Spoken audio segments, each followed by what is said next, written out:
Imaginez, on est le 18 janvier 2025. Dakar est en feu. Le Sénégal est champion d'Afrique. Les lions de la Teranga sont sur le toit du continent. C'est une date qui doit entrer dans l'histoire, c'est sûr. Mais et si tout ça n'était qu'une illusion? Sur le terrain, ça a été 120 minutes de folie pure, de combat, de sueur. Au bout du suspense, le Sénégal bat le Maroc. Le trophée est soulevé, les médailles sont autour des cousses. Tout le monde l'a vu. C'est un fait, non? C'est gravé dans le marbre. Enfin, c'est ce qu'on croyait. Avance rapide, 2 mois plus tard, le 17 mars 2025. Une date qui ne dit rien à personne, et pourtant, en pleine nuit, une notification tombe. Un simple communiqué de presse, mais un communiqué qui va faire l'effet d'une bombe. Et là, c'est le choc, l'impensable. D'un simple coup de stylo, à des milliers de kilomètres du stade, la victoire du Sénégal est effacée, annulée. La Confédération africaine de football vient d'appuyer sur Reset et sacre le Maroc, oui, le Maroc, champion d'Afrique. Attention, ce n'est pas de la science-fiction, c'est un scénario catastrophe tout à fait plausible qui pourrait dynamiter le monde du foot. Alors la question c'est, comment est-ce possible? Comment un titre gagné sur le gazon peut-il être repris dans un bureau? On va décortiquer ça ensemble, minute par minute. Bienvenue dans ce qui serait le scandale du siècle. Pour comprendre comment on a pu en arriver là, il faut absolument revenir au match. Rembobinons.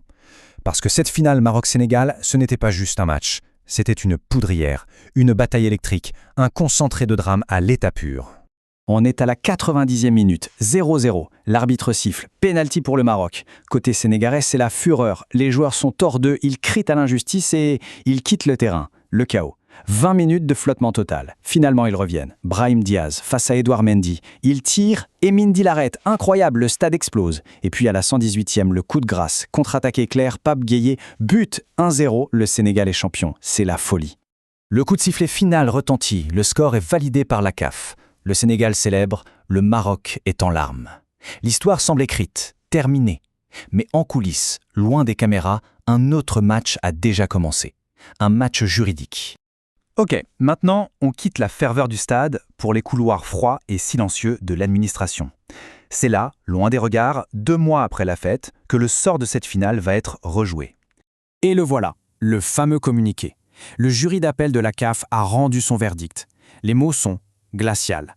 Le Sénégal est déclaré forfait. Le score officiel, 3-0 pour le Maroc. Concrètement, ça veut dire que le trophée doit changer de main. Ça, c'est ce qu'on appelle dans le jargon une victoire sur tapis vert. C'est quand une instance, comme la CAF, a le pouvoir de réécrire complètement le résultat d'un match. Pas en se basant sur le jeu, non, mais en se basant sur les règlements. C'est une victoire décidée non pas par des footballeurs, mais par des juristes. Mais alors comment le Maroc a-t-il pu réussir ce coup de force? Eh bien, en tendant un piège juridique parfait. La Fédération marocaine a saisi le jury d'appel en s'appuyant sur 2 articles très précis du règlement.